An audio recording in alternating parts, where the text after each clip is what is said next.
ঘুম আসছে না? তাহলে একদম শেষ পর্যন্ত শুনুন, কারণ শেষে এমন কিছু মেডিকেলি প্রুভেন টিপস বলবো যেগুলো না জানলে কিন্তু ঘুম আসবে না।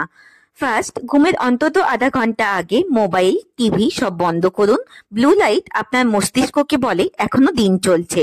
সেকেন্ড, প্রতিদিন একই সময় ঘুমান আর উঠুন, এতে বডি ক্লক ঠিক থাকে।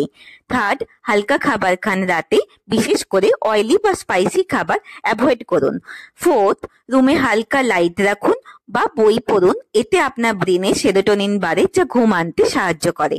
ফিফথ, রুম ঠান্ডা রাখুন, অ্যারাউন্ড 24 ডিগ্রি সেলসিয়াস। ঘুমের হরমোন মেলাটোনিন এই টেম্পারেচারে সবচেয়ে বেশি সিক্রেট করে। সিক্সথ, ঘুমের আগে হালকা গান শুনুন, এতে করে মস্তিষ্ক ডেল্টা মোডে চলে যায়, যেটা ডিপ স্লিপকে ট্রিগার করে। সেভেন্থ, ঘুমের অন্তত 4 ঘন্টা আগে চা, কফি বা অ্যালকোহল এড়িয়ে চলুন, এতে করে ঘুম ডিলে হয়ে যায়, ঘুমের কোয়ালিটি খারাপ হয়ে যায়। এইট, দিনের শেষে দুটো পজিটিভ জিনিস লিখে রাখুন। এই গ্র্যাটিটিউড ডোপামিন আর সেরোটোনিন হরমোনকে বাড়ায়, যা ঘুমে সাহায্য করে।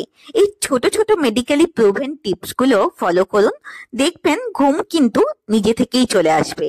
আর এমনি সায়েন্স বেসড হেলথ টিপস জানতে সাবস্ক্রাইব করুন মেড কথা, তাহলে আপনি সবার আগে ভিডিও পেয়ে যাবেন। ভালো থাকুন, সুস্থ থাকুন, স্বাস্থ্য মানেই মেড কথা।